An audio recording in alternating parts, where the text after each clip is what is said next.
Thank you very much. It's a great honor. Thank you very much.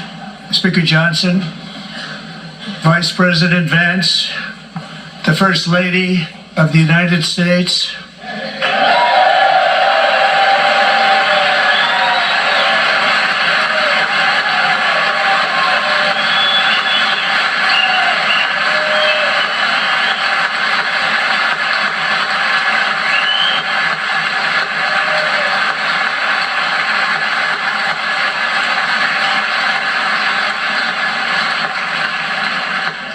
members of the United States Congress, thank you very much. And to my fellow citizens, America is back.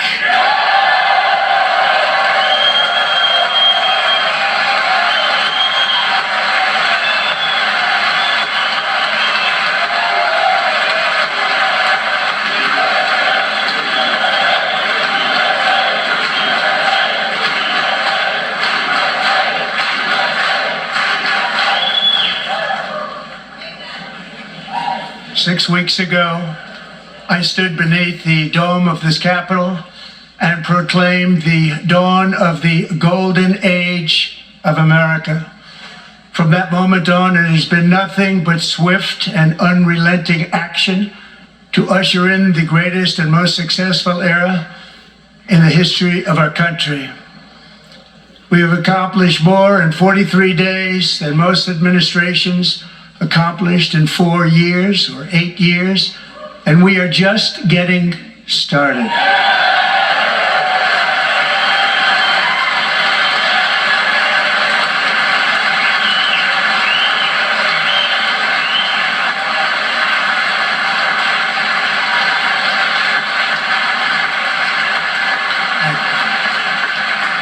I return to this chamber tonight to report that America's momentum is back, our spirit is back, our pride is back, our confidence is back, and the American dream is surging bigger and better than ever before.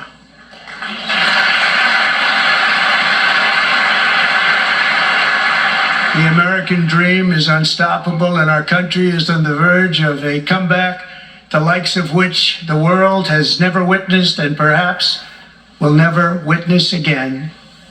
There's never been anything like it. The presidential election of November 5th was a mandate like has not been seen in many decades. We won all 7 swing states, giving us an electoral college victory of 312 votes.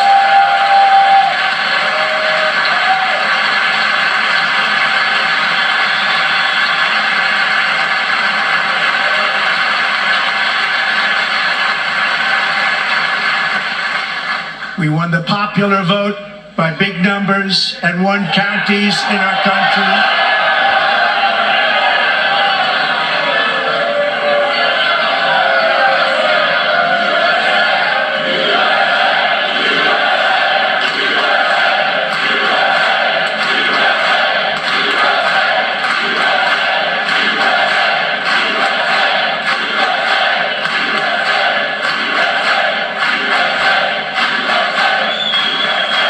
And won counties in our country, 2,700 to 525, on a map that reads almost completely red for Republican.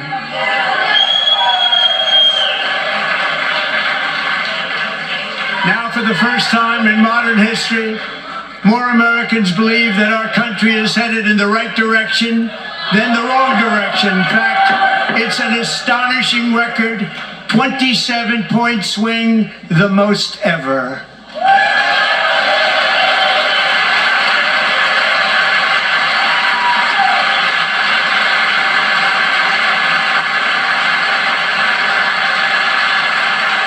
Likewise, small business optimism saw its single largest one-month gain ever recorded, a 41-point jump.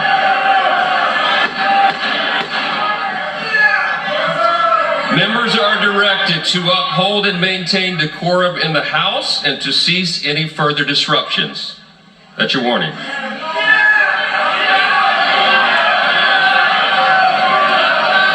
Members are engaging in willful and continuing breach of decorum, and the chair is prepared to direct the Sergeant at Arms to restore order to the joint session.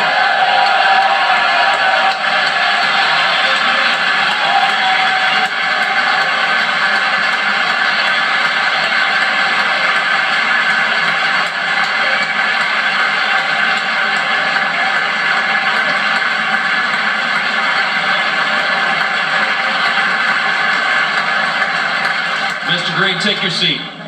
Take your seat, sir. Take your seat. Finding that members continue to engage in willful and concerted disruption of proper decorum, the chair now directs the Sergeant at Arms to restore order. Remove this gentleman from the chamber.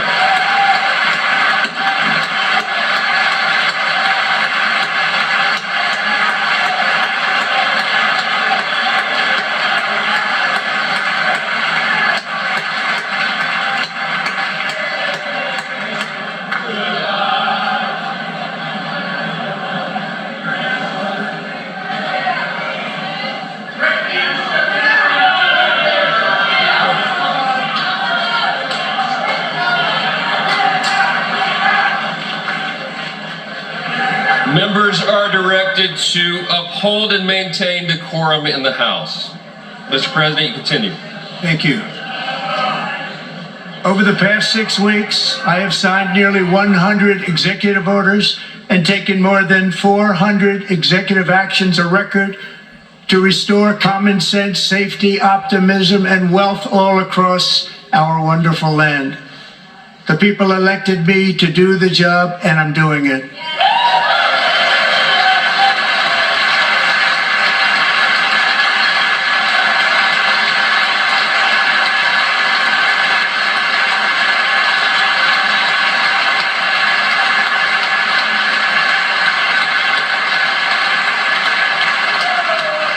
In fact, it has been stated by many that the first month of our presidency, it's our presidency, is the most successful in the history of our nation.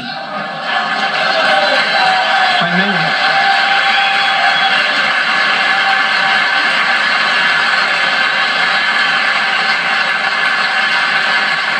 And what makes it even more impressive is that, do you know who number 2 is? George Washington. How about that? I don't know about that list, but we'll take it.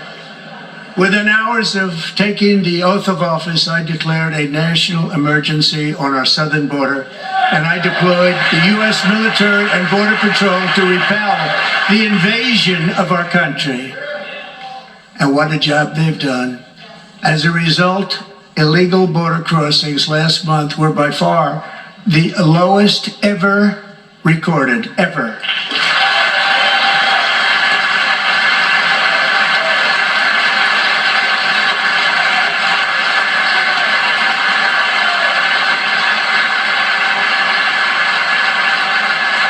They heard my words and they chose not to come. Much easier that way. In comparison, under Joe Biden, the worst president in American history, there were hundreds of thousands of illegal crossings a month, and virtually all of them, including murderers, drug dealers, gang members, and people from mental institutions and insane asylums, were released into our country. Who would want to do that? This is my 5th such speech to Congress.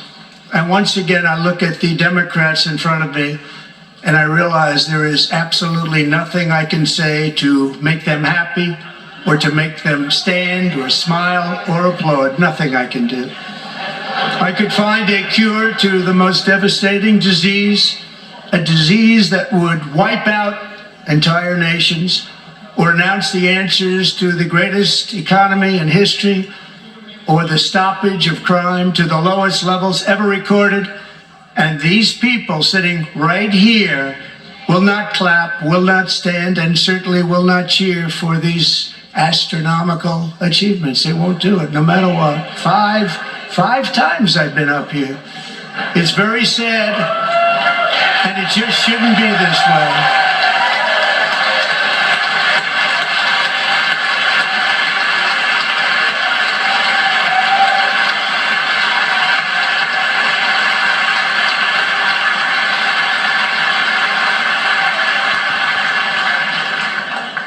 So Democrats sitting before me, for just this one night, why not join us in celebrating so many incredible wins for America?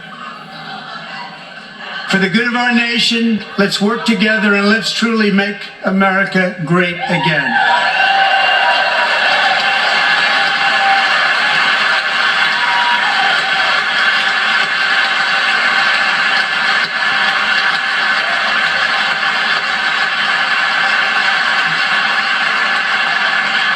Every day my administration is fighting to deliver the change America needs to bring a future that America deserves, and we're doing it. This is a time for big dreams and bold action. Upon taking office, I imposed an immediate freeze on all federal hiring, a freeze on all new federal regulations, and a freeze on all foreign aid.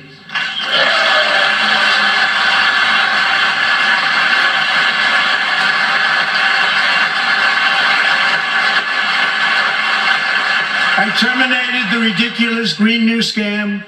I withdrew from the unfair Paris Climate Accord, which was costing us trillions of dollars that other countries were not paying. I withdrew from the corrupt World Health Organization.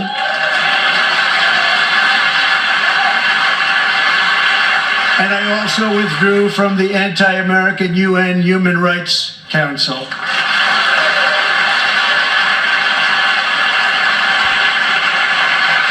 We ended all of Biden's environmental restrictions that were making our country far less safe and totally unaffordable. And importantly, we ended the last administration's insane electric vehicle mandate, saving our auto workers and companies from economic destruction.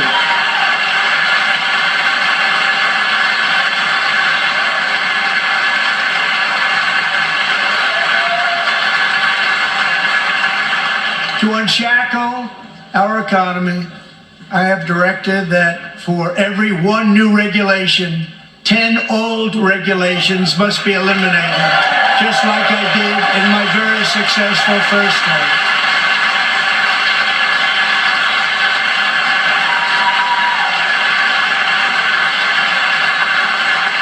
And in that first term, we set records on ending unnecessary rules and regulations like no other president had done before. We ordered all federal workers to return to the office. They will either show up for work in person or be removed from their job.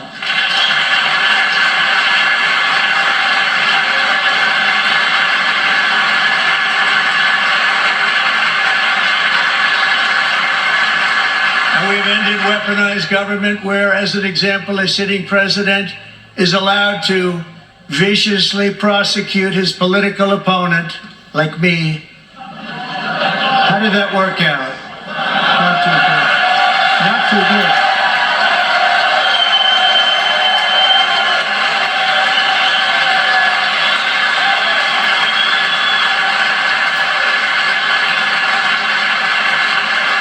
And I have stopped all government censorship and brought back free speech in America. It's back.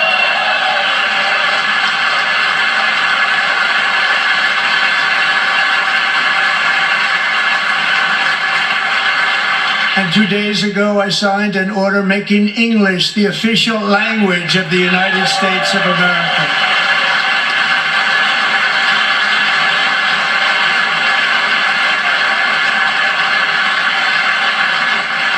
I renamed the Gulf of Mexico the Gulf of America.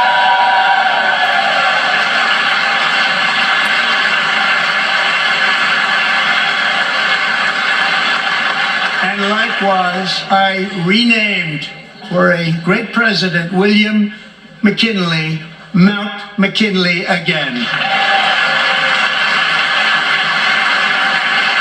Beautiful Alaska. I love Alaska.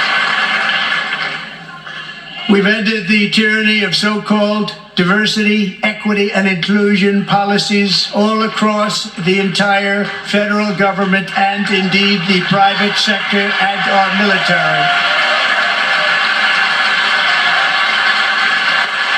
And our country will be woke no longer.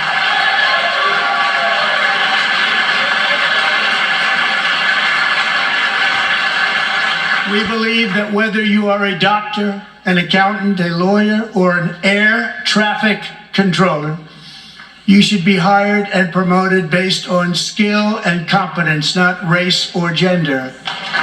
Very important.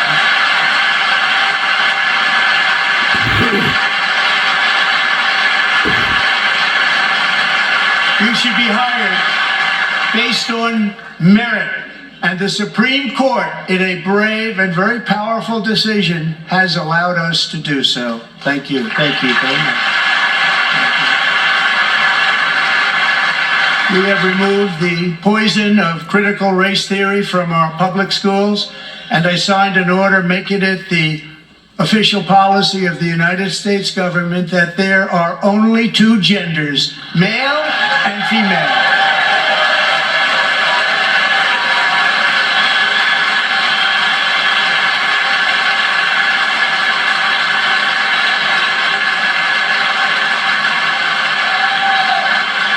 I also signed an executive order to ban men from playing in women's sports.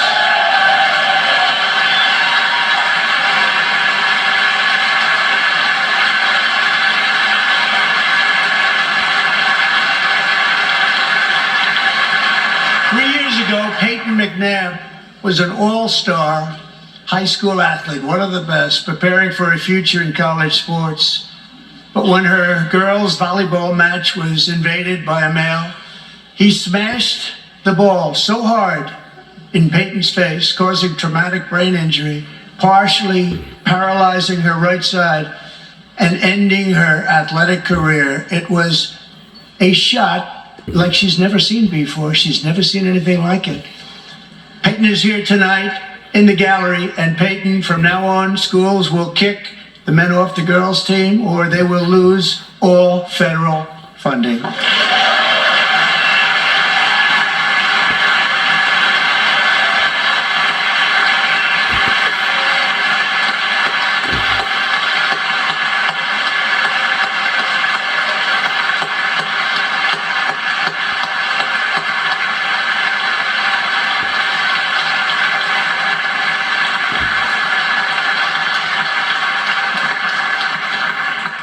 If you really want to see numbers, just take a look at what happened in the women's boxing, weightlifting, track and field, swimming, or cycling, where a male recently finished a long-distance race 5 hours and 14 minutes ahead of a woman for a new record by 5 hours. Broke the record by 5 hours.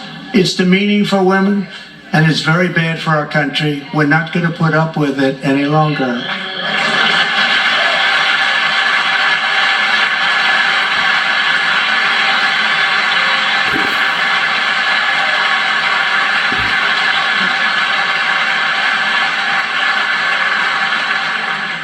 What I have just described is only a small fraction of the common sense revolution that is now, because of us, sweeping the entire world.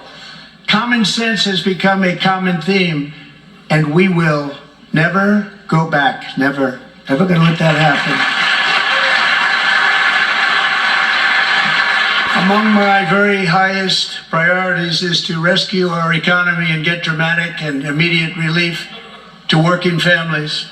As you know, we inherited from the last administration an economic catastrophe and an inflation nightmare. Their policies drove up energy prices, pushed up grocery costs, and drove the necessities of life out of reach for millions and millions of Americans. They've never had anything like it. We suffered the worst inflation in 48 years, but perhaps even in the history of our country. They're not sure. As president, I'm fighting every day to reverse this damage and make America affordable again.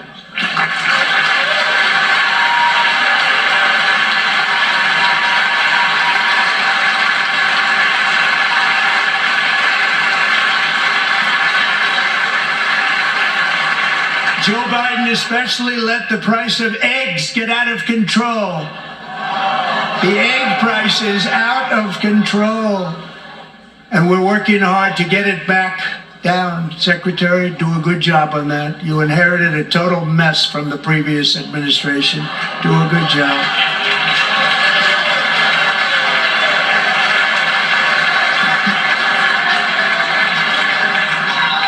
A major focus of our fight to defeat inflation is rapidly reducing the cost of energy. The previous administration cut the number of new oil and gas leases by 95%, slowed pipeline construction to a halt, and closed more than 100 power plants. We are opening up many of those power plants right now.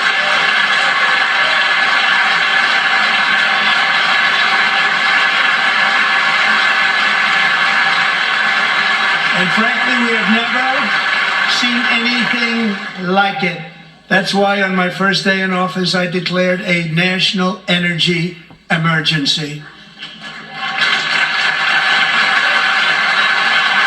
As you've heard me say many times, we have more liquid gold under our feet than any nation on earth, and by far. And now I fully authorize the most talented team ever assembled to go and get it. It's called Drill, Baby, Drill.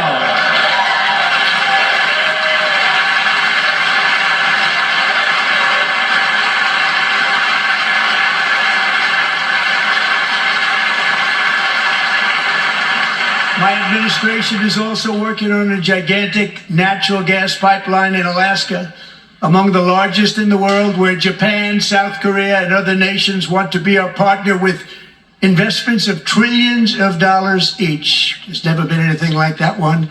It will be truly spectacular. It's all set to go. The permitting is gotten.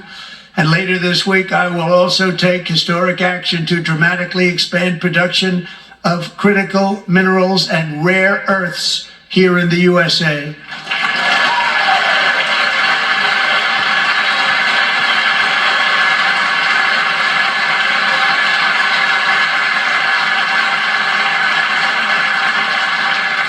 To further combat inflation, we will not only be reducing the cost of energy, but we'll be ending the flagrant waste of taxpayer dollars.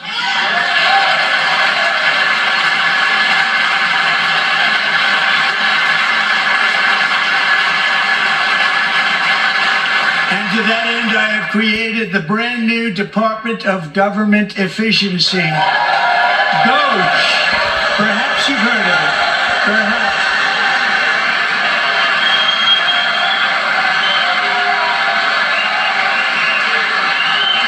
Which is headed by Elon Musk, who is in the gallery tonight.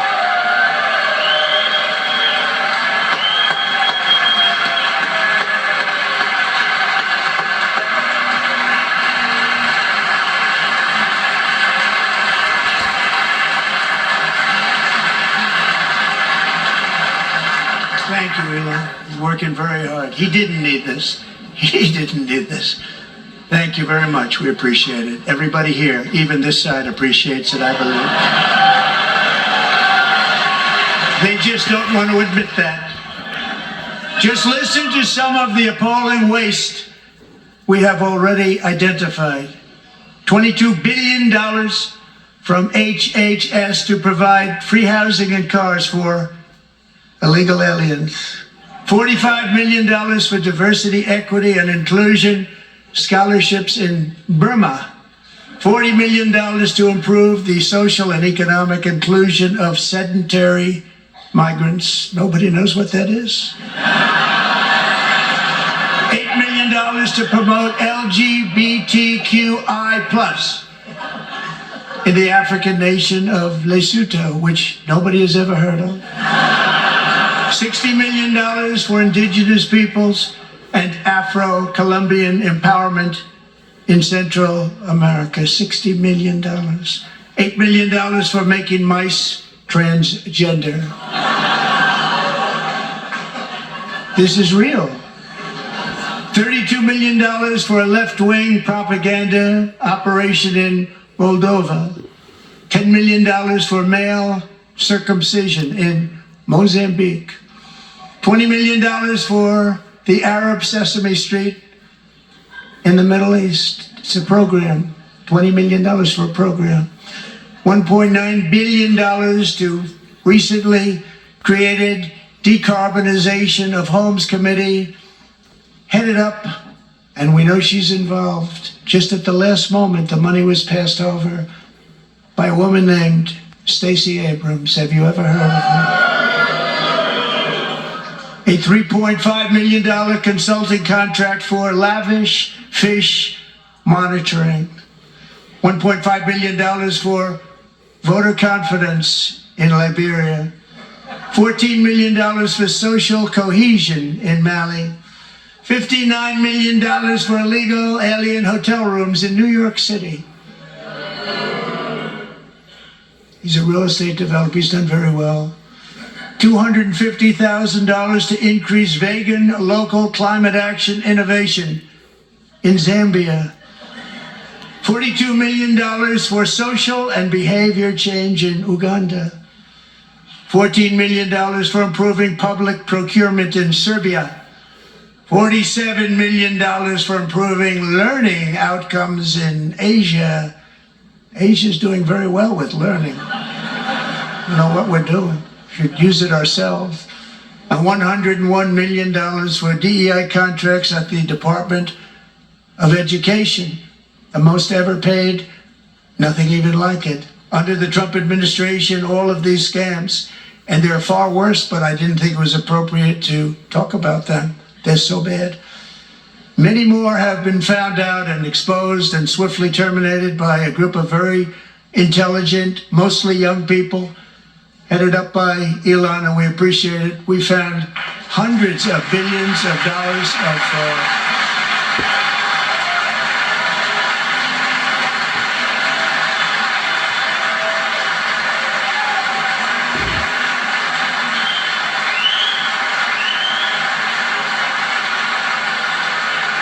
and we've taken back the money and reduced our debt to fight inflation and other things.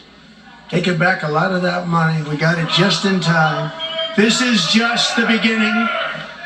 The Government Accountability Office, a federal government office, has estimated annual fraud of over $500 billion in our nation, and we are working very hard to stop it. We're going to. We're also identifying shocking levels of incompetence and probable fraud in the Social Security program for our seniors, and that our seniors and people that we love rely on. Believe it or not, government databases list 4.7 million Social Security members from people aged 100 to 109 years old. It lists 3.6 million people from ages 110 to 119. I don't know any of them. I know some people that are rather elderly, but not quite that elderly. 3.47 million people from ages 120 to 129. 3.9 million people from ages 130 to 139. 3.5 million people from ages 140 to 149. And money is being paid to many of them. And we're searching right now. In fact, Pam, good luck. Good luck. You're going to find it. But a lot of money is paid out to people because it just keeps getting paid and nobody does. And it really hurts Social Security. It hurts our country. 1.3 million people from ages 150 to 159, and over 130,000 people, according to the Social Security databases, are age over 160 years old. We have a healthier country than I thought, Bobby.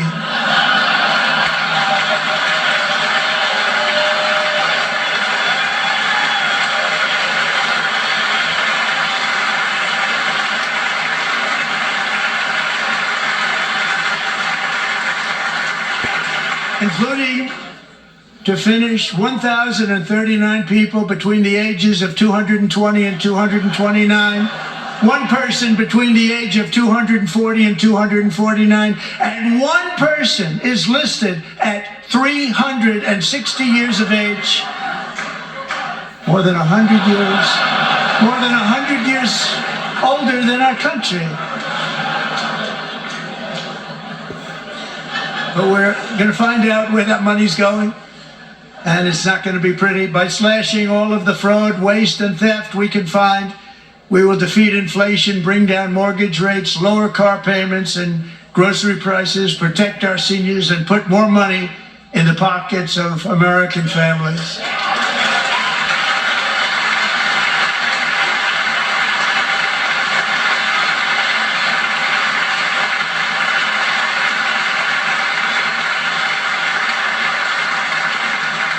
And today, interest rates took a beautiful drop, big, beautiful drop. It's about time. And in the near future, I want to do what has not been done in 24 years, balance the federal budget. We're going to balance it.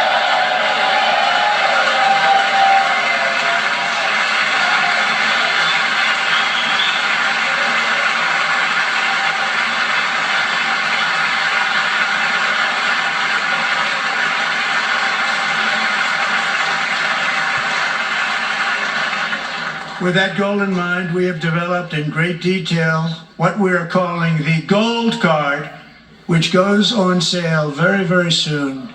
For $5 million, we will allow the most successful job-creating people from all over the world to buy a path to U.S. citizenship. It's like the green card, but better and more sophisticated. And these people will have to pay tax in our country. They won't have to pay tax from where they came. The money that they've made, you wouldn't want to do that, but they have to pay tax, create jobs. They'll also be taking people out of colleges and paying for them so that we can keep them in our country instead of having them being forced out. Number one, at the top school, as an example, being forced out and not being allowed to stay and create tremendous numbers of jobs and great success for a company out there. So while we take out the criminals, killers, traffickers, and child predators who are allowed to enter our country under the open border policy of these people, the Democrats, the Biden administration, the open border insane policies that you've allowed to destroy our country, we will now bring in brilliant, hardworking, job-creating people. They're going to pay a lot of money, and we're going to reduce our debt with that money.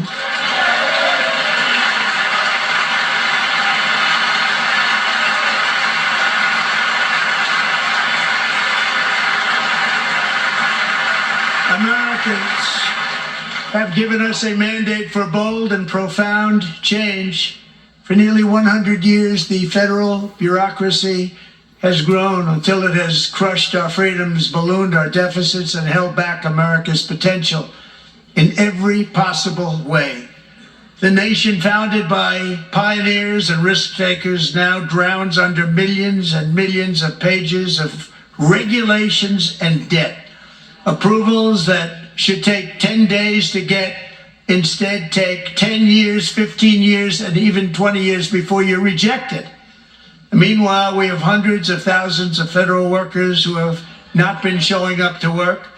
My administration will reclaim power from this unaccountable bureaucracy, and we will restore true democracy to America again.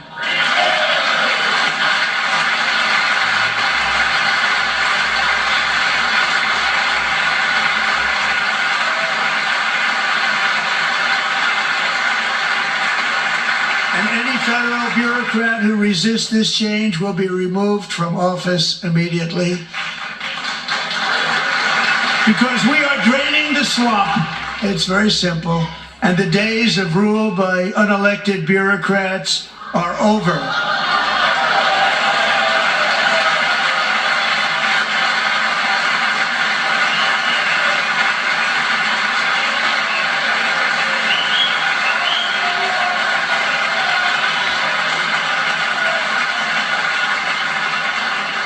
And the next phase of our plan to deliver the greatest economy in history is for this Congress to pass tax cuts for everybody. They're in there, they're waiting for you to vote. And I'm sure that the people on my right, I don't mean the Republican right, but my right here, I'm sure you're going to vote for those tax cuts, because otherwise I don't believe the people will ever vote you into office. So I'm doing you a big favor by telling you that. But I know this group is going to be voting for the tax cuts.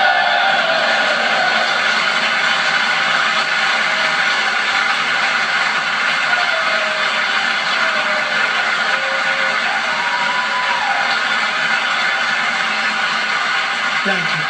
It's a very, very big part of our plan. We had tremendous success in our first term with it. A very big part of our plan. We're seeking permanent income tax cuts all across the board.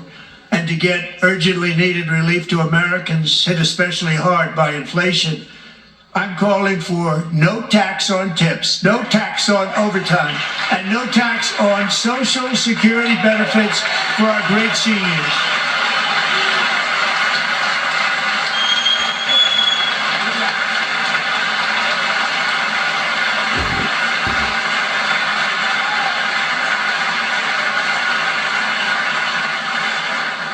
And I also want to make interest payments on car loans tax deductible, but only if the car is made in America.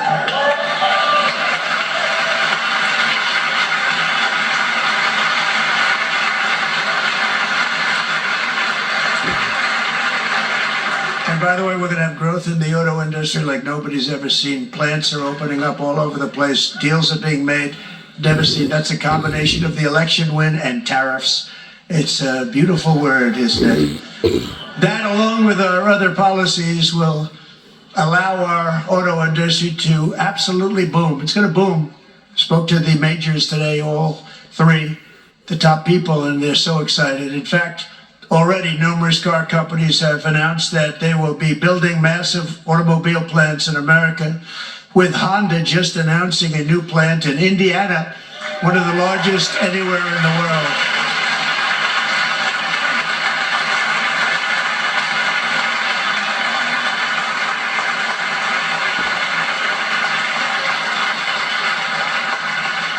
And this has taken place since our great victory on November 5th, a date which will hopefully go down as one of the most important in the history of our country.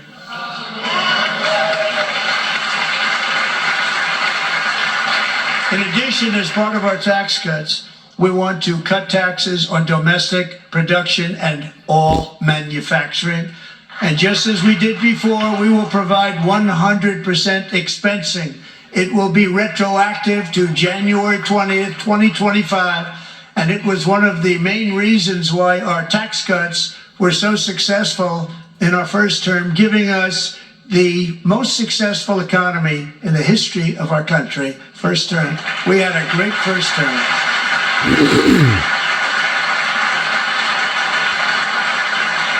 If you don't make your product in America, however, under the Trump administration, you will pay a tariff, and in some cases, a rather large one. Other countries have used tariffs against us for decades, and now it's our turn to start using them against those other countries. On average, the European Union, China, Brazil, India, Mexico, and Canada, have you heard of them? And countless other nations charge us tremendously higher tariffs than we charge them. It's very unfair. India charges us auto tariffs higher than 100%. China's average tariff on our products is twice what we charge them. And South Korea's average tariff is 4 times higher. Think of that, 4 times higher. And we give so much help militarily and in so many other ways to South Korea, but that's what happens. This is happening by friend and foe.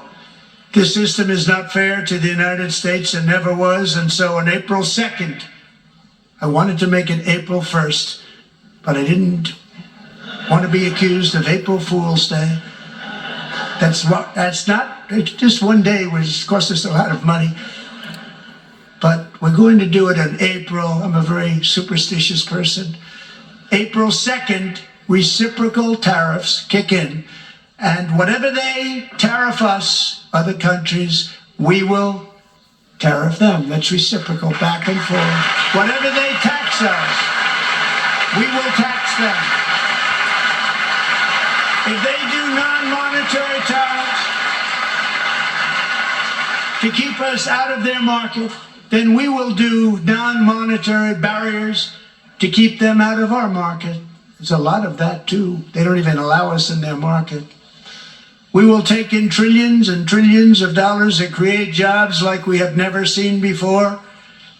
I did it with China and I did it with others, and the Biden administration couldn't do anything about it because there was so much money they couldn't do anything about it. We have been ripped off for decades by nearly every country on earth, and we will not let that happen any longer.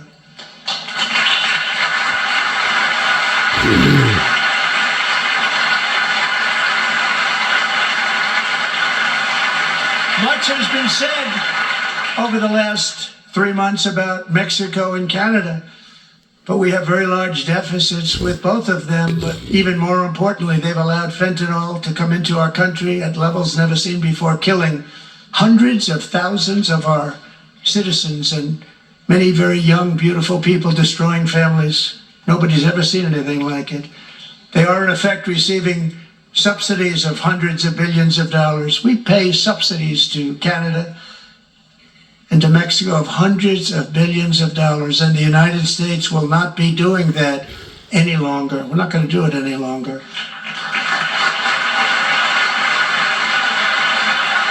Thanks to our America First policies we're putting into place, we have had $1.7 trillion of new investment in America in just the past few weeks. The combination of the election and our economic policies that people of SoftBank, one of the most brilliant anywhere in the world, announced a $200 billion investment. OpenAI and Oracle, Larry Ellison, announced $500 billion investment, which they wouldn't have done if Kamala had won. Apple announced $500 billion investment. Tim Cook called me. He said, I cannot spend it fast enough. It's going to be much higher than that, I believe. They'll be building their plants here instead of in China. And just yesterday, Taiwan Semiconductor, the biggest in the world, most powerful in the world, has a tremendous amount, 97% of the market, announced a $165 billion investment to build the most powerful chips on earth right here in the USA.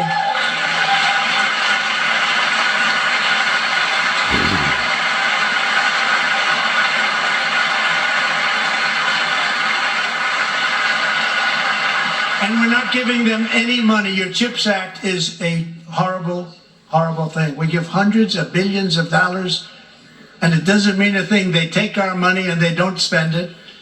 All that meant to them, we're giving them no money.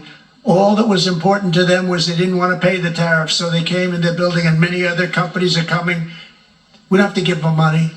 We just want to protect our businesses and our people, and they will come because they won't have to pay tariffs if they build in America. So it's very amazing. You should get rid of the CHIP Act, and whatever's left over, Mr. Speaker, you should use it to reduce debt or any other reason you want to.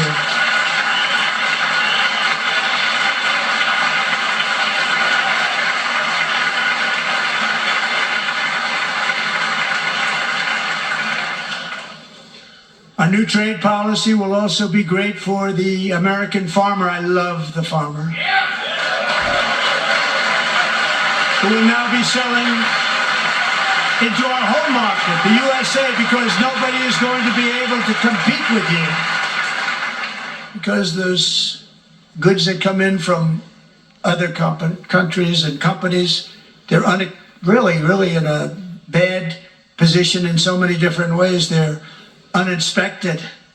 They may be very dirty and disgusting, and they come in and they pour in and they hurt our American farmers. The tariffs will go on agricultural product coming into America, and our farmers, starting on April 2nd, it may be a little bit of an adjustment period. We had that before when I made the deal with China, $50 billion of purchases, and I said, just bear with me, and they did. They did. Probably have to bear with me again, and this will be even better. That was great. The problem with it was that Biden didn't enforce it. He didn't enforce it. $50 billion of purchases, and we were doing great, but Biden did not enforce it, and it hurt our farmers. But our farmers are going to have a field day right now. So to our farmers, have a lot of fun. I love you too. I love you too. It's all going to happen.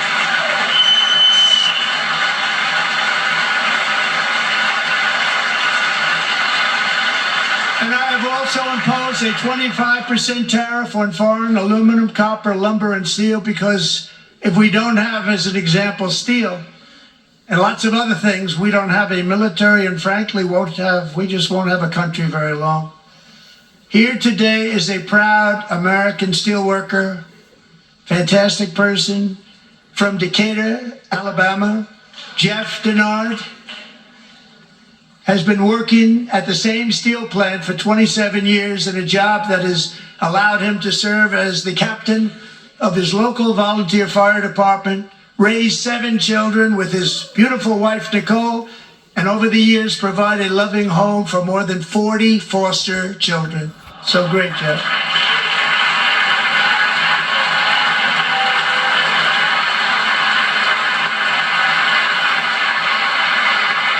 Thank you, Jeff.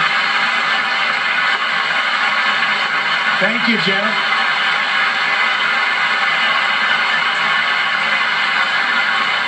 Stories like Jeff's remind us that tariffs are not just about protecting American jobs. They're about protecting the soul of our country. Tariffs are about making America rich again and making America great again, and it's happening, and it will happen rather quickly. There'll be a little disturbance, but we're okay with that. It won't be much. No, you're not. Oh. And look where Biden took us. Very low, the lowest we've ever been. Jeff, I want to thank you very much. And I also want to recognize another person who has devoted herself to foster care community. She works so hard on it. A very loving person, our magnificent First Lady of the United States.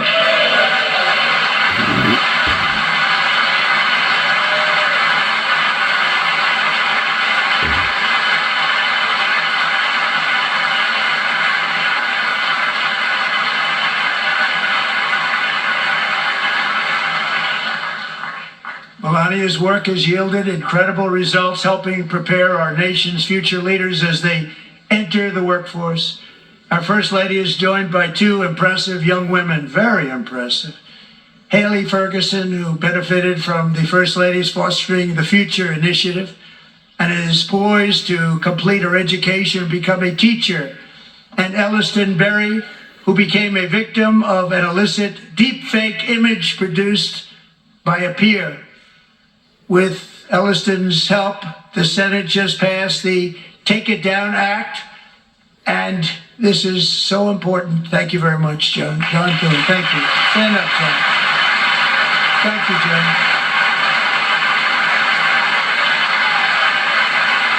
Thank you all very much.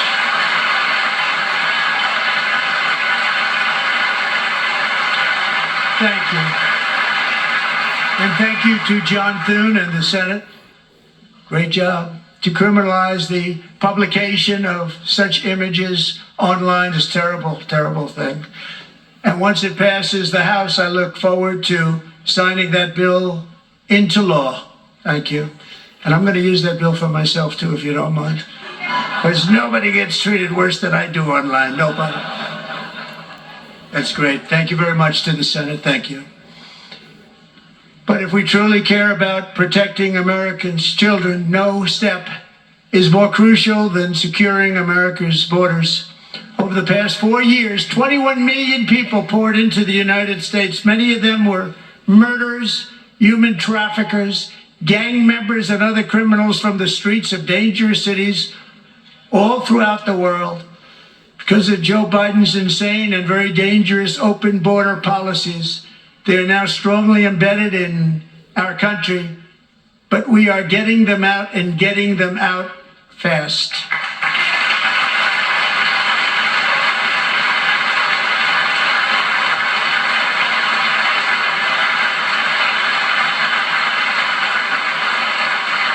And I want to thank Tom Holman and Christy. I want to thank you and Paul of Border Patrol.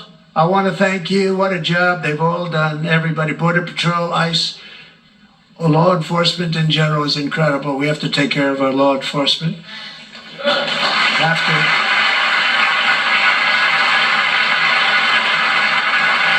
Last year,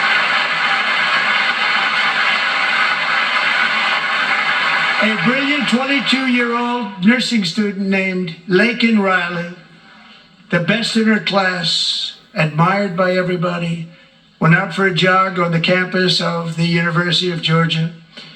That morning, Laken was viciously attacked, assaulted, beaten, brutalized, and horrifically murdered.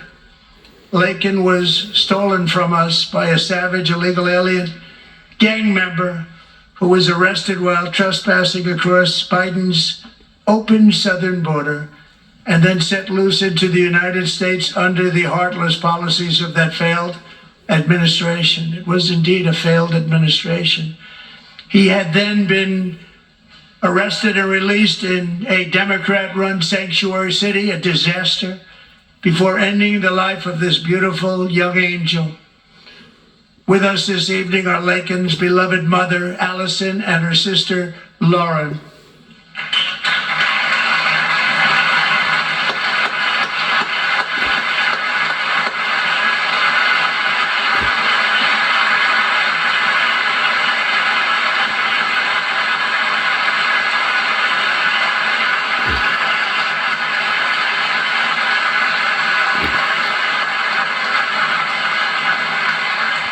Last year, I told Laken's grieving parents that we would ensure their daughter would not have died in vain. That's why the very first bill I signed into law as your 47th president mandates the detention of all dangerous criminal aliens who threaten public safety. It's a very strong, powerful act.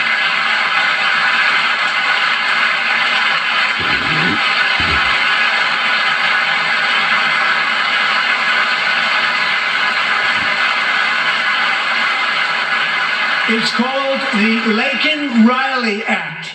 So Allison and Lauren, America will never ever forget our beautiful Laken Hope Riley.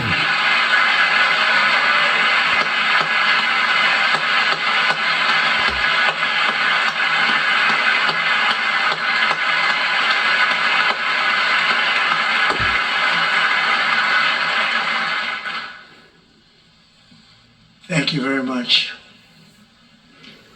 Since taking office, my administration has launched the most sweeping border and immigration crackdown in American history, and we quickly achieved the lowest numbers of illegal border crossers ever recorded. Thank you.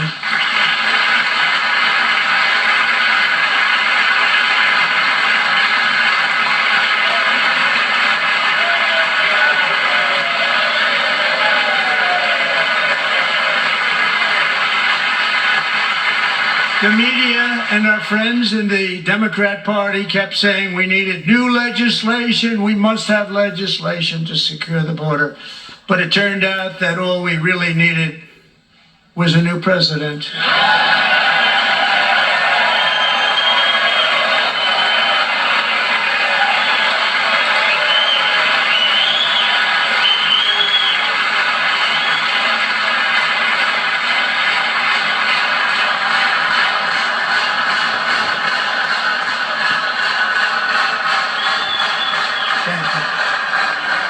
Joe Biden didn't just open our borders, he flew illegal aliens over them to overwhelm our schools, hospitals, and communities throughout the country.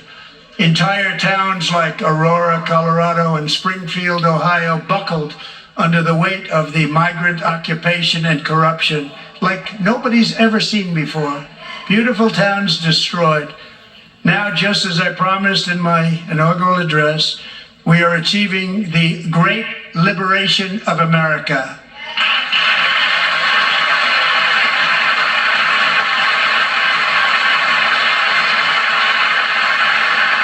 But there still is much work to be done. Here tonight is a woman I have gotten to know Alexis Nungary from Houston. Wonderful woman. Last June, Alexis's 12-year-old daughter, her precious Jocelyn, walked to a nearby convenience store. She was kidnapped, tied up, assaulted for 2 hours under a bridge, and horrifically murdered. Arrested and charged with this heinous crime are two illegal alien monsters from Venezuela, released into America by the last administration through their ridiculous open border. The death of this beautiful 12-year-old girl and the agony of her mother and family touched our entire nation greatly. Alexis, I promised that we would always remember your daughter, your magnificent daughter, and earlier tonight I signed an order keeping my word to you. One thing I have learned about Jocelyn is that she loved animals so much. She loved nature. Across Galveston Bay, from where Jocelyn lived in Houston, you will find a magnificent national wildlife refuge, a pristine, peaceful, 34,000-acre sanctuary for all of God's creatures on the edge of the Gulf of America. Alexis, moments ago, I formally renamed that refuge in loving memory of your beautiful daughter, Jocelyn.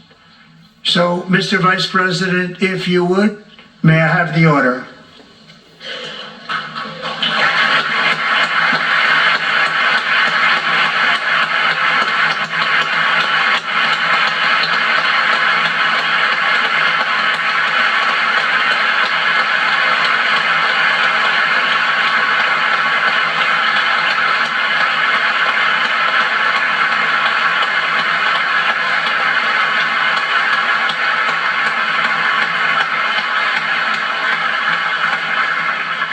Thank you very much. All three savages charged with Jocelyn and Lakin's murders were members of the Venezuelan prison gang, the toughest gang, they say, in the world, known as Tren de Aragua. 2 weeks ago, I officially designated this gang, along with MS-13 and the bloodthirsty Mexican drug cartels, as foreign terrorist organizations.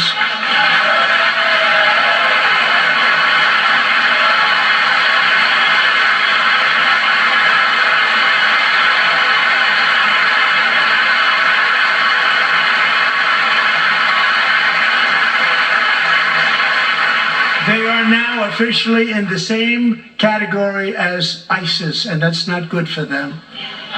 Countless thousands of these terrorists were welcomed into the U.S. by the Biden administration.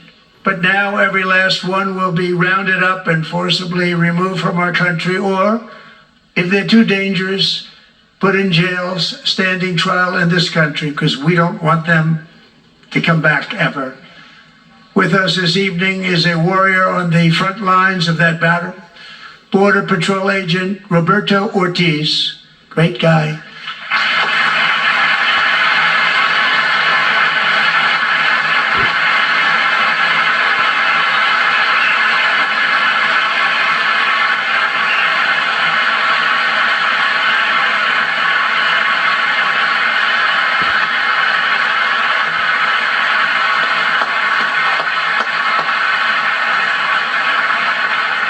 In January, Roberto and another agent were patrolling by the Rio Grande near an area known as Cartel Island. Doesn't sound too nice to me.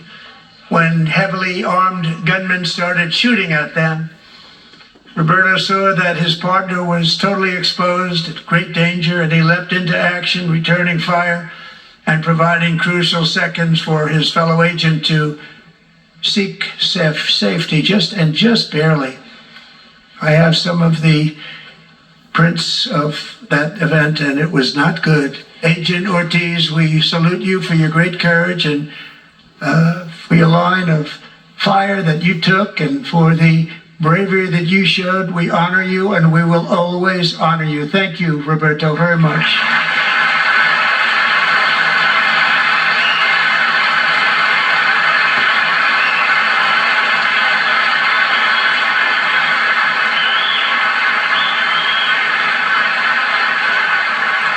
Thank you And I actually got to know him on my many calls to the border. He's a great gentleman. The territory to the immediate south of our border is now dominated entirely by criminal cartels that murder, rape, torture, and exercise total control. They have total control over a whole nation, posing a grave threat to our national security. The cartels are waging war in America, and it's time for America to wage war on the cartels, which we are doing.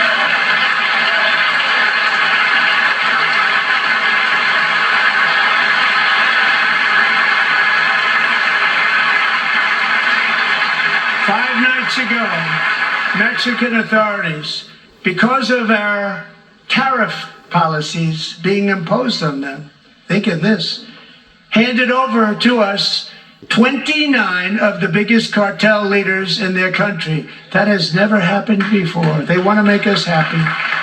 First time ever.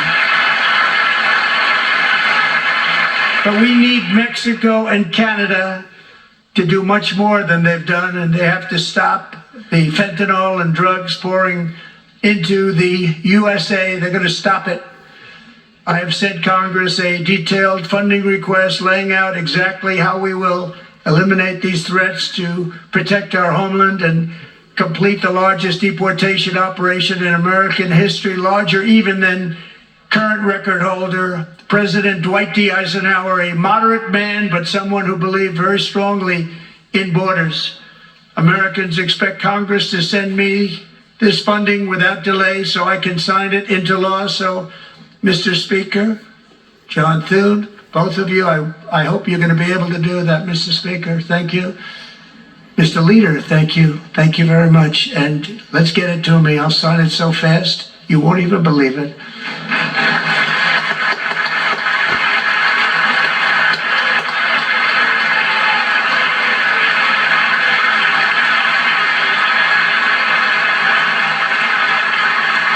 And as we reclaim our sovereignty, we must also bring back law and order to our cities and towns.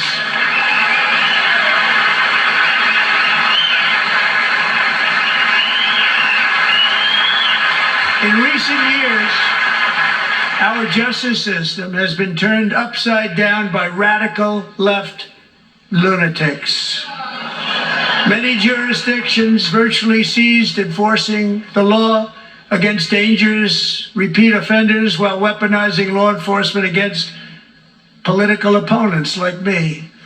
My administration has acted swiftly and decisively to restore fair, equal, and impartial justice under the constitutional rule of law, starting at the FBI and the DOJ. Pam, good luck. Cash, wherever you may be, good luck. Good luck. Pam Biden. Good luck. So important. Going to do a great job. Cash, thank you. Thank you, Cash.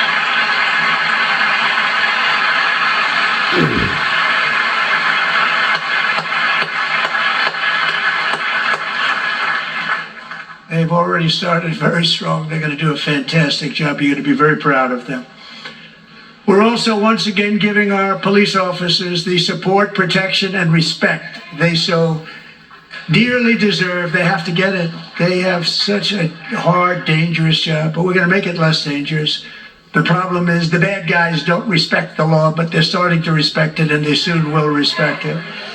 This also includes our great fire departments throughout the country. Our firemen and women are unbelievable people, and we'll never forget them. And besides that, they voted for me in record numbers, so I have no choice.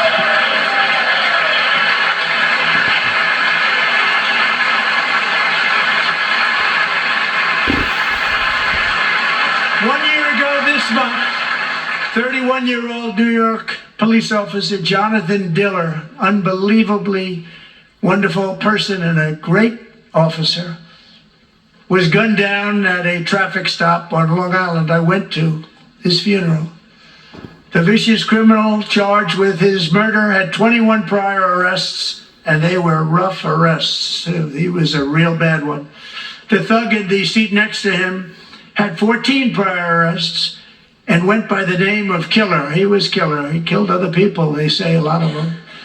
I attended Officer Diller's service, and when I met his wife and one-year-old son, Ryan, it was very inspirational, actually. His widow's name is Stephanie, and she is here tonight. Stephanie, thank you very much, Stephanie. Thank you, Ryan.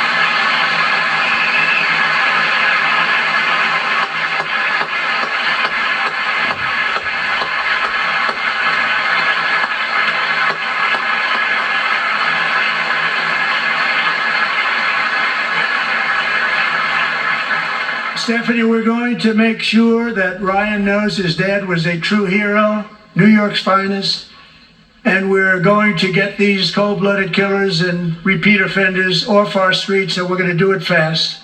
Got to stop it. They get out with 28 arrests. They push people into subway trains. They hit people over the head, back of the head with baseball bats. We got to get them out of here. I've already signed an executive order requiring a mandatory death penalty for anyone who murders a police officer, and tonight I'm asking Congress to pass that policy into permanent law.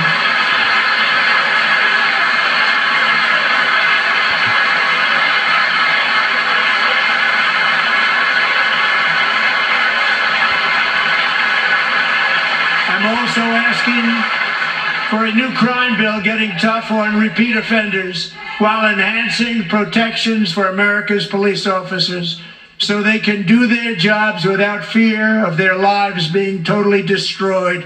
They don't want to be killed. We're not going to let them be killed. Joining us in the gallery tonight is a young man who truly loves our police. His name is DJ Daniel. He is 13 years old, and he has always dreamed of becoming a police officer.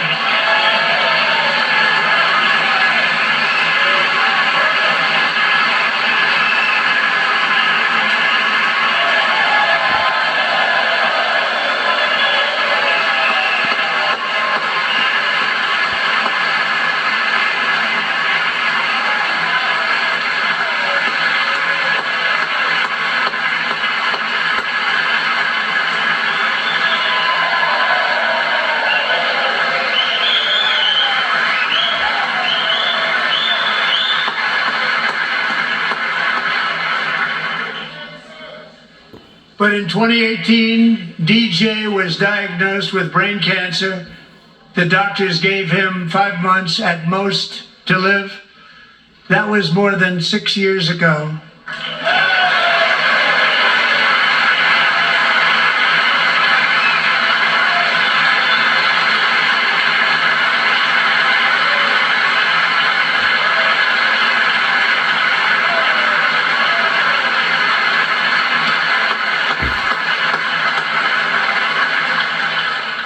Since that time, DJ and his dad have been on a quest to make his dream come true, and DJ has been sworn in as an honorary law enforcement officer, actually a number of times. The police love him, the police departments love him. And tonight, DJ, we're going to do you the biggest honor of them all. I am asking our new Secret Service Director, Sean Curran, to officially make you an agent of the United States Secret Service.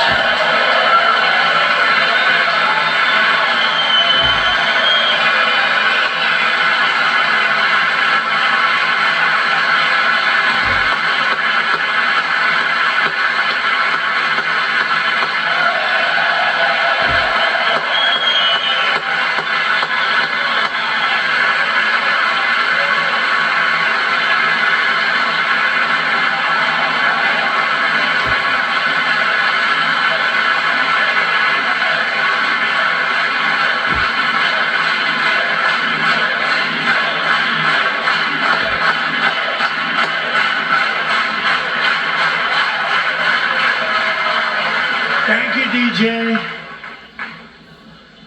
DJ's doctors believe his cancer likely came from a chemical he was exposed to when he was younger. Since 1975, rates of child cancer have increased by more than 40%. Reversing this trend is one of the top priorities for our new presidential commission to make America healthy again, chaired by our new Secretary of Health and Human Services, Robert F. Kennedy, Jr.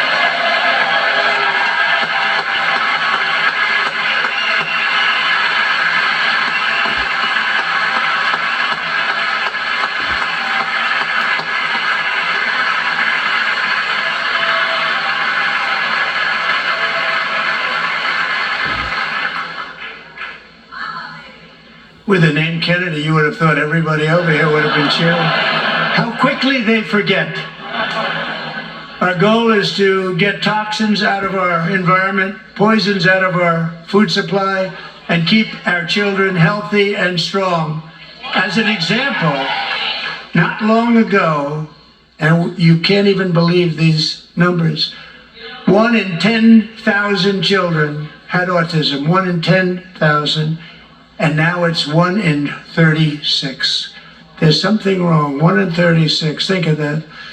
So we're going to find out what it is, and there's nobody better than Bobby and all of the people that are working with you. You have the best to figure out what is going on. Okay, Bobby? Good luck. It's a very important job. Thank you.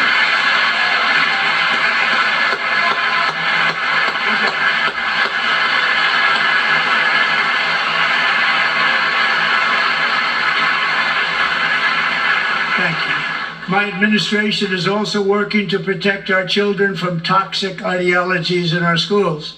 A few years ago, January, Little John and her husband discovered that their daughter's school had secretly socially transitioned their 13-year-old little girl. Teachers and administrators conspired to deceive January and her husband while encouraging her daughter to use a new name and pronouns. They, them pronoun, actually, all without telling January, who is here tonight and is now a courageous advocate against this form of child abuse. January, thank you. Thank you. Thank you very much.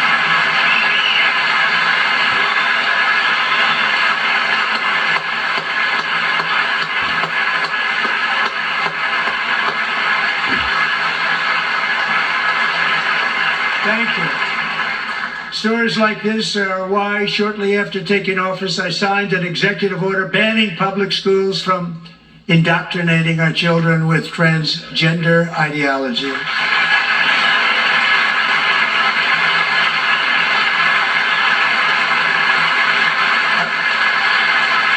I also signed an order to cut off all taxpayer funding to any institution that engages in the sexual mutilation of our youth.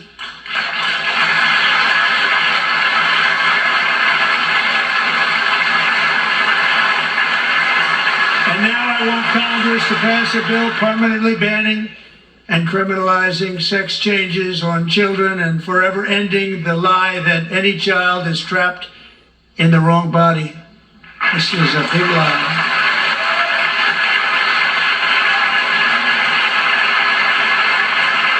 And our message to every child in America is that you are perfect exactly the way God made you.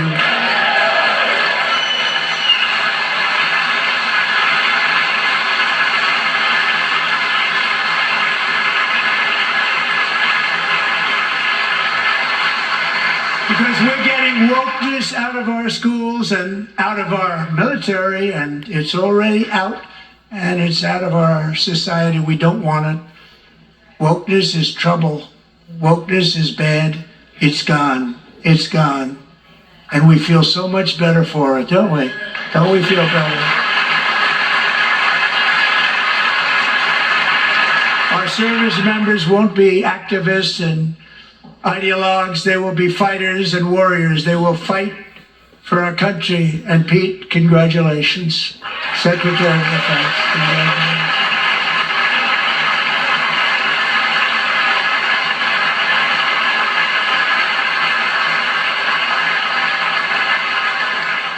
And he's not big into the woke movement, I can tell you. I know him well. I am pleased to report that in January, the U.S. Army had its single best recruiting month in 15 years, and that all armed services are having among the best recruiting results ever in the history of our services. What a difference.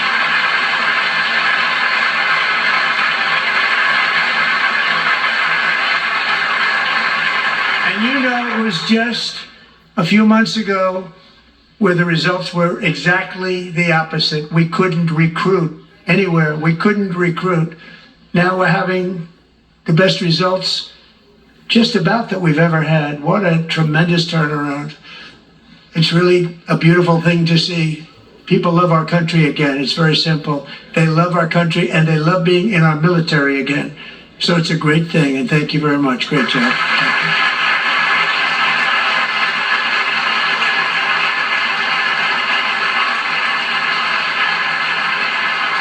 We're joined tonight by a young man, Jason Hartley, who knows the weight of that call of duty.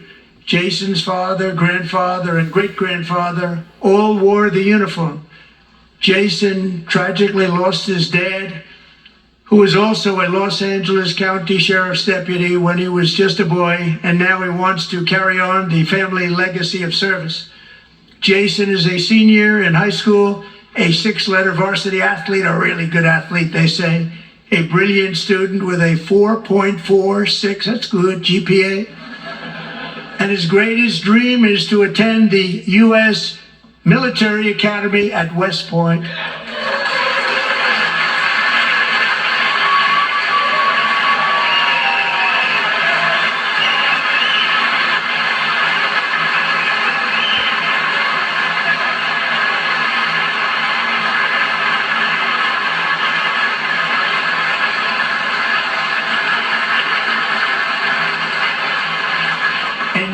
Jason, that's a very big deal getting in. That's a hard one to get into. But I'm pleased to inform you that your application has been accepted. You will soon be joining the Corps of Cadets.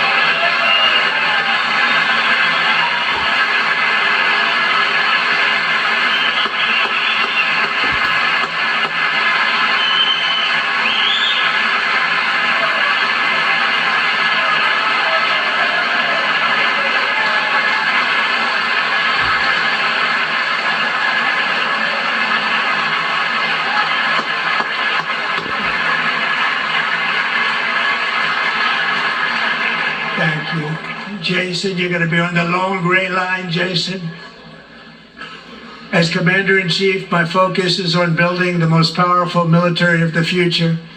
As a first step, I'm asking Congress to fund a state-of-the-art Golden Dome missile defense shield to protect our homeland, all made in the USA.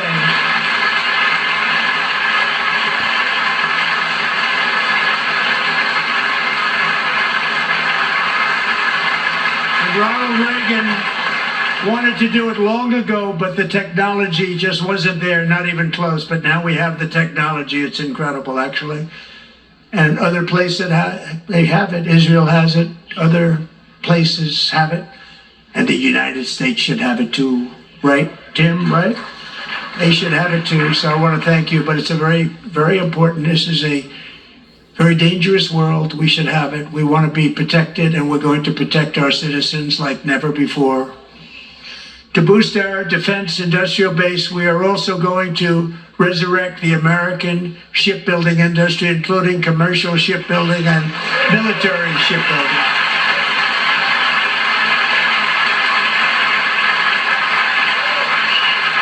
And for that purpose, I am announcing tonight that we will create a new Office of Shipbuilding in the White House and offer special tax incentives to bring this industry home to America where it belongs. We used to make so many ships. We don't make them anymore very much, but we're going to make them very fast, very soon. It will have a huge impact. To further enhance our national security, my administration will be reclaiming the Panama Canal, and we've already started doing it.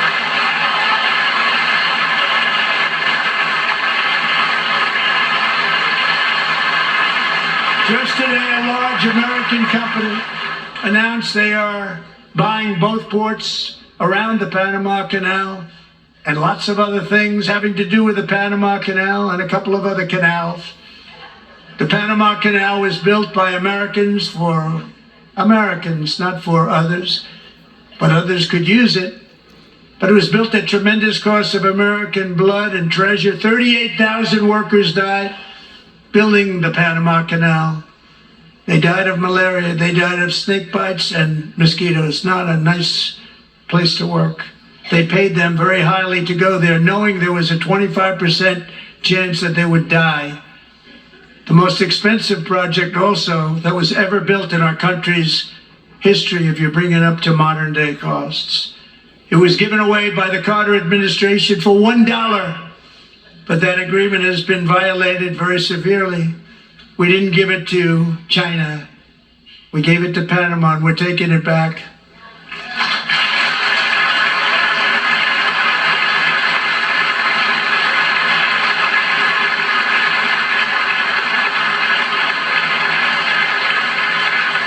And we have Marco Rubio in charge. Good luck, Marco. Now, we know who to blame if anything goes wrong. Marco's been amazing, and he's going to do a great job. Think of it, he got 100 votes. You know, he was approved with actually 99, but the 100th was this gentleman, and I feel very certain. So let's assume he got 100 votes, and I'm either very, very happy about that, or I'm very concerned about it. But he's already proven. I mean, he's a great gentleman. He's respected by everybody, and we appreciate you voting for Marco. He's going to do a fantastic job. Thank you. Thank you. He's doing a great job. Great job. And I also have a message tonight for the incredible people of Greenland. We strongly support your right to determine your own future. And if you choose, we welcome you into the United States of America. We need Greenland for national security and even international security, and we're working with everybody involved to try and get it. But we need it really for international world security, and I think we're going to get it. One way or the other, we're going to get it. We will keep you safe. We will make you rich, and together we will take Greenland to heights like you have never thought possible before. It's a very small population, but very, very large piece of land, and very, very important for military security. America is once again standing strong against the forces of radical Islamic terrorism. 3.5 years ago, ISIS terrorists killed 13 American service members and countless others in the Abbey Gate bombing during the disastrous and incompetent withdrawal from Afghanistan. Not that they were withdrawing, it was the way they withdrew. Perhaps the most embarrassing moment in the history of our country. Tonight I am pleased to announce that we have just apprehended the top terrorist responsible for that atrocity, and he is right now on his way here to face the swift sword of American justice.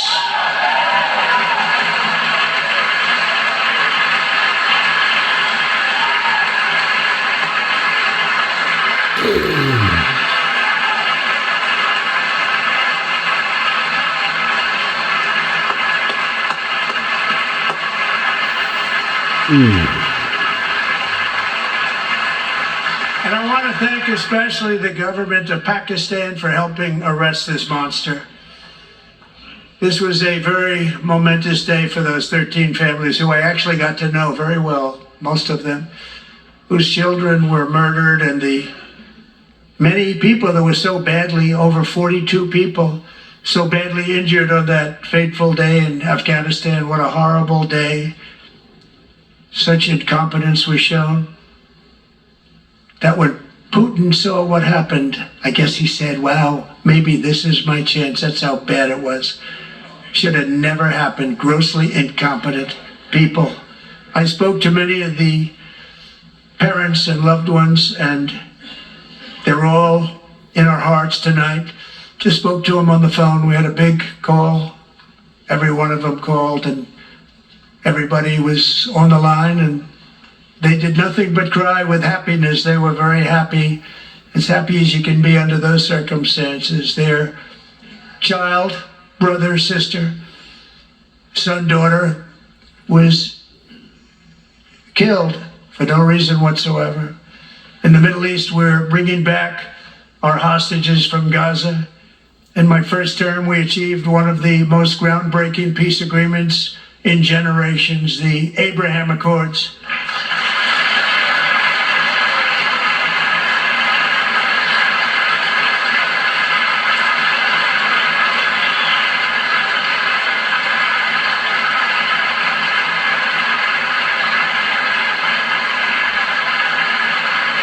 And now we're going to build on that foundation to create a more peaceful and prosperous future for the entire region. A lot of things are happening in the Middle East. People have been talking about that so much lately with everything going on with Ukraine and Russia. But a lot of things are happening in the Middle East. It's a rough neighborhood, actually. I'm also working tirelessly to end the savage conflict in Ukraine. Millions of Ukrainians and Russians have been needlessly killed or wounded in this horrific and brutal conflict with no end in sight. The United States has sent hundreds of billions of dollars to support Ukraine's defense with no security, with no anything.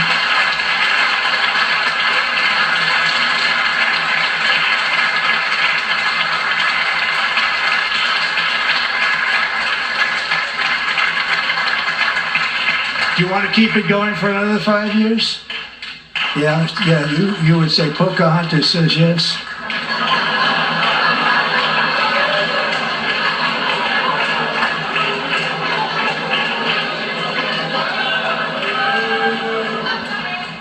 $2,000 people are being killed every single week. More than that. They're Russian young people. They're Ukrainian young people. They're not Americans. But I want it to stop. Meanwhile, Europe has sadly spent more money buying Russian oil and gas than they have spent on defending Ukraine, by far. Think of that. They've spent more buying Russian oil and gas than they have defending. And we've spent perhaps $350 billion, like taking candy from a baby. That's what happened. And they've spent $100 billion. What a difference that is. And we have an ocean separating us, and they don't. But we're getting along very well with them, and lots of good things are happening. Biden has authorized more money in this fight than Europe has spent by billions and billions of dollars. It's hard to believe that they wouldn't have stopped it and said at some point, come on, let's equalize. You got to be equal to us. But that didn't happen. Earlier today, I received an important letter from President Zelensky of Ukraine. The letter reads, Ukraine is ready to come to the negotiating table as soon as possible to bring lasting peace closer. Nobody wants peace more than the Ukrainians, he said. My team and I stand ready to work under President Trump's strong leadership to get a peace that lasts. We do really value how much America has done to help Ukraine maintain its sovereignty and independence. Regarding the agreement on minerals and security, Ukraine is ready to sign it at any time that is convenient for you. I appreciate that he sent this letter, just got it a little while ago. Simultaneously, we've had serious discussions with Russia and have received strong signals that they are ready for peace. Wouldn't that be beautiful? Wouldn't that be beautiful?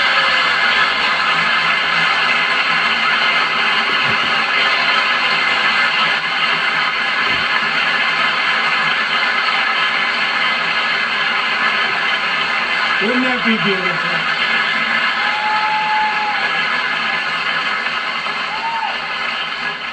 It's time to stop this madness. It's time to halt the killing. It's time to end this senseless war.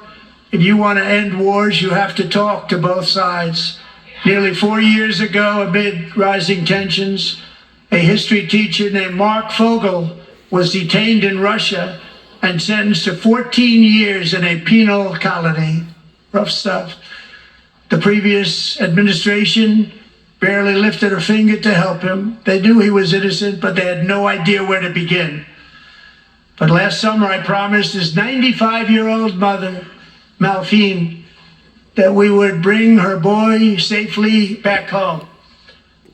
After 22 days in office, I did just that, and they are here tonight.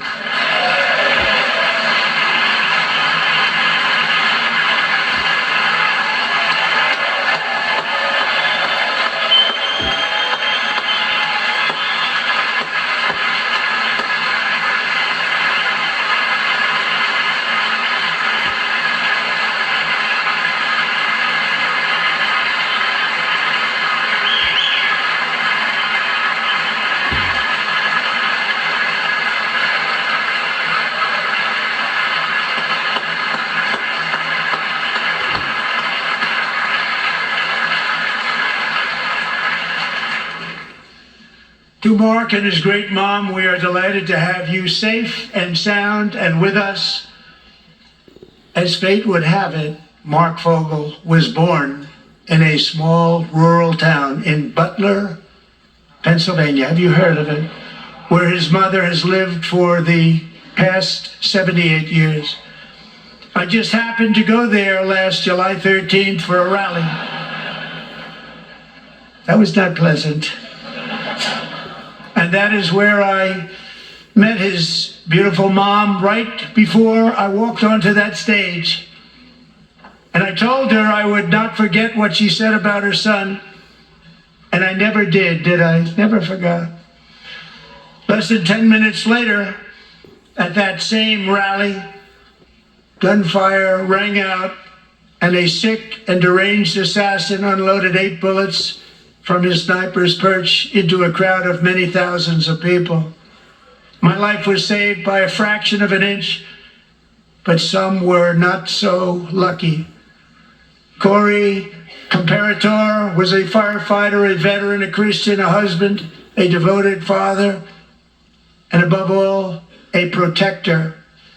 When the sound of gunshots pierced the air, it was a horrible sound. Corey knew instantly what it was and what to do. He threw himself on top of his wife and daughters and shielded them from the bullets with his own body. Corey was hit really hard. You know the story from there. He sacrificed his life to save theirs. 2 others, very fine people, were also seriously hit. But thankfully, with the help of 2 great country doctors, we thought they were gone and they were saved. So those doctors had great talent. We're joined by Corey's wife, Helen, who was his high school sweetheart, and their 2 beloved daughters, Allison and Kaylee. Thank you.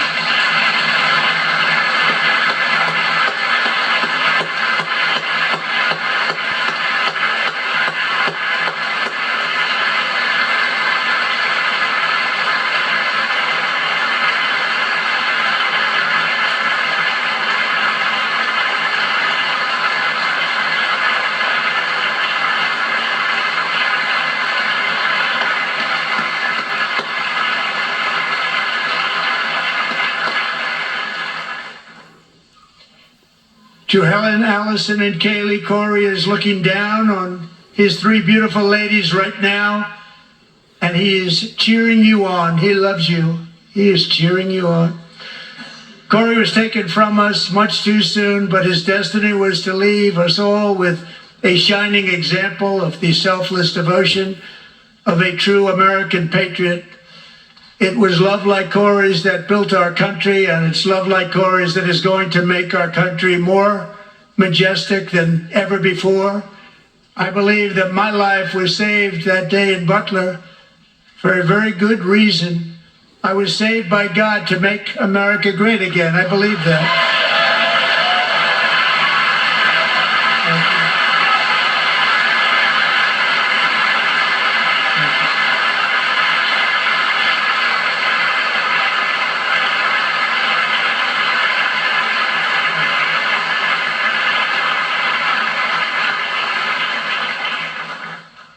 Thank you very much. From the patriots of Lexington and Concord to the heroes of Gettysburg and Normandy, from the warriors who crossed the Delaware to the trailblazers who climbed the Rockies, and from the legends who soared at Kitty Hawk to the astronauts who touched the moon, Americans have always been the people who defied all odds, transcended all dangers, made the most extraordinary sacrifices, and did whatever it took to defend our children, our country, and our freedom. And as we have seen in this chamber tonight, that same strength, faith, love, and spirit is still alive and thriving in the hearts of the American people.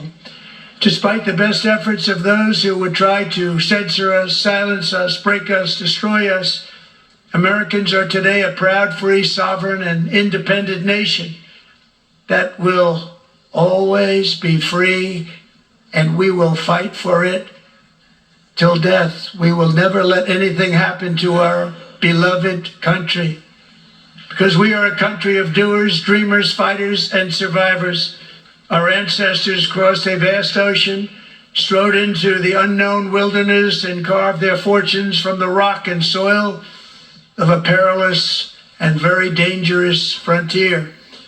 They chased our destiny across a boundless continent.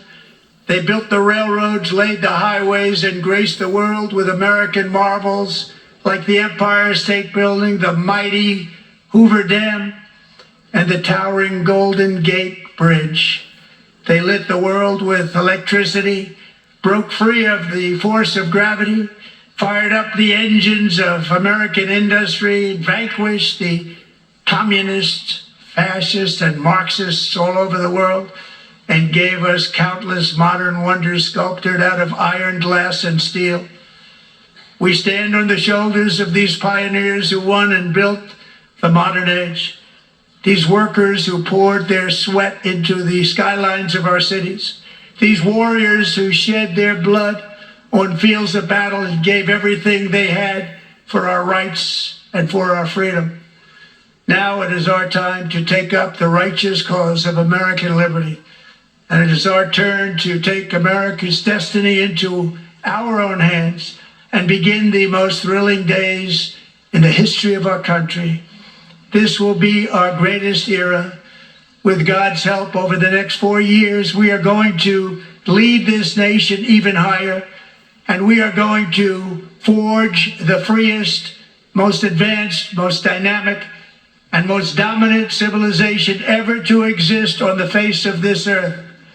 We are going to create the highest quality of life, build the safest and wealthiest and healthiest and most vital communities anywhere in the world. We are going to conquer the vast frontiers of science, and we are going to lead humanity into space and plant the American flag on the planet Mars and even far beyond.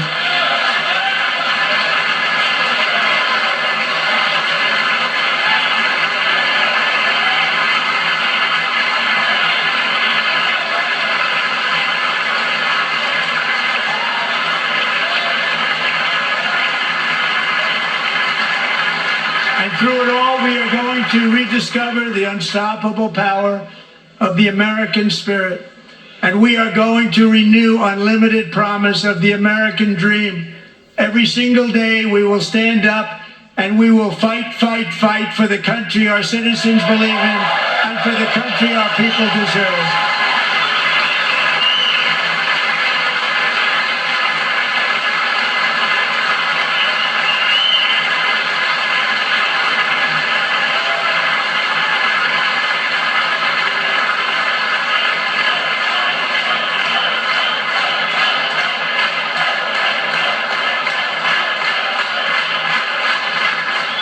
My fellow Americans, get ready for an incredible future, because the golden age of America has only just begun.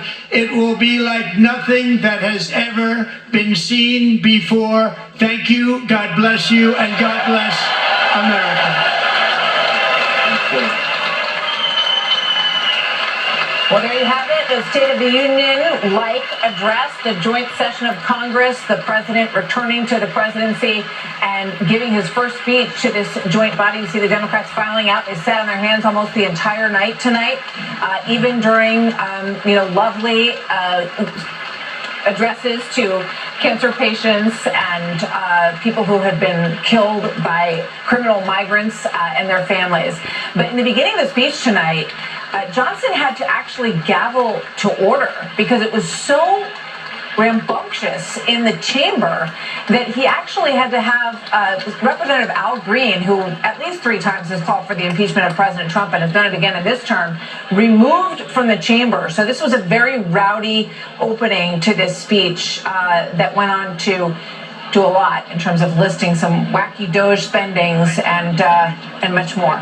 And you see the president shaking the short. Let's listen in here.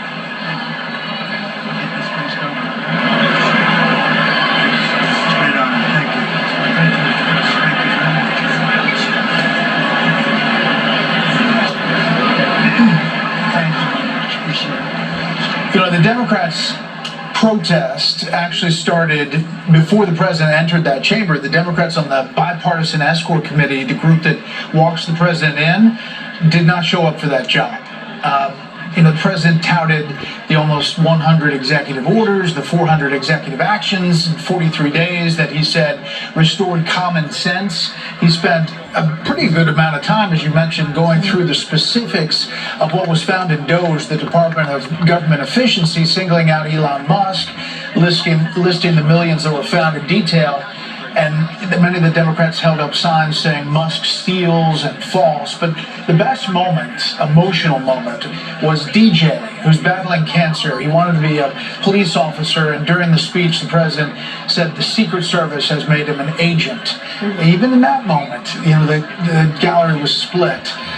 There was a major announcement on shipbuilding, and actually during this speech, China announced a 7.2% increase in Chinese defense spending for this year. That's almost 15% over the last 2 years. He didn't single out China, but he did say they're close to a deal on Ukraine and Russia.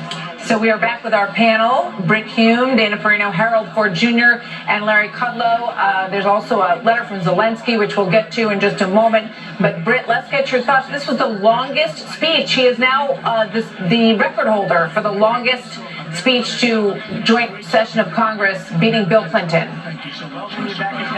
This was the most boisterous, the longest, the most partisan speech I've ever heard a president give in this kind of setting, and I go back about maybe 50 years on this. I also think it may have been the most effective. I mean, if you ever doubted that Donald Trump is the colossus, the political colossus of our time and our nation, this night and this speech should have put that to rest. The Democrats seem to be falling into trap after trap after trap as he recognized these people and celebrated the people he pointed to in the gallery and their stories, while the Democrats sat glumly on their hands through all of that. It was a terrible look. Al Green's attempt to disrupt the speech was a bad look for the Democrats. This was I think, politically speaking, this was pretty powerful stuff, as powerful as I think I've heard. Let's listen in just a second as we hear them greeting each other.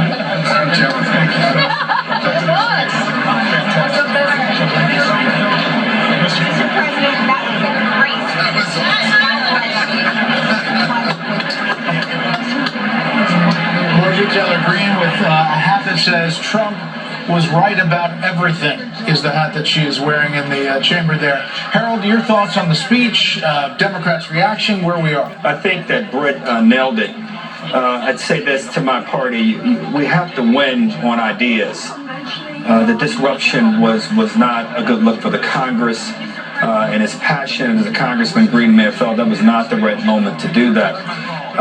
The litany of things this president did during this speech, from the young man you mentioned, I think he even let a young man into West Point tonight whose family was there. He talked about police officers who had been slain and their loved ones who survive us. It was a far-ranging speech. It reminded me a little bit of the everyday people that we saw in Milwaukee, where they saluted and lifted up the stories and lifted up the heroism of those who have been so great to our country. He didn't really try to bring the country together with rhetoric. He really tried to bring the country together around stories about people. The real work will start tomorrow, and we'll see how it goes. But congratulations to the president tonight. Dana, Democrats could have brought people together if they had stood up in some of those moments, which should be things that everybody can celebrate. But what really stood out to you tonight? Well, at the beginning of the speech, he started off by saying, "There's nothing I can say that is going to make you clap for me." And then they proved him right. Now, many Democrats did not defend Al Green as he was escorted out. They didn't fight that. Many other Democrats left during this and went and did little videos. But I think that what it showed is that the Democratic Party still has no common sense. They have no ideas, and they have no heart. They couldn't even stand for the most inspiring moments of this speech. Larry, there were multiple times where he talked about tariffs, and that's obviously a rocky road if you look at the markets over the last couple of days and people talking about it. In that, he said there will be a little disturbance, but we're okay with that. Yes. But I heard your reaction when he also talked about tax cuts and expenses for businesses. Yes, this was such a colossally positive, upbeat. It's like America has no limit speech, and I love the fact that he's unleashing prosperity through tax cuts. In fact, he said we're going to make them retroactive to January 1st on the business investment side, which is going to be so well received by companies and the stock market tomorrow. And I think the tariff thing, Brett, you have to put it in the context of all the other things he talked about. He talked about drilling and liquid gold. Yes, the tax cuts. He spent a lot of time. We're cutting spending with Doge. He hit all those people. He's sort of saying, look, we have an economic policy that is unlimited. We're going to carry the country forward. Whether you believe him or not, I think it was just an incredibly optimistic vision. Okay, we're seeing the adjournment of the House right now. We're going to have more with our panel and get ready for the Democratic response after a quick break. The House will be 7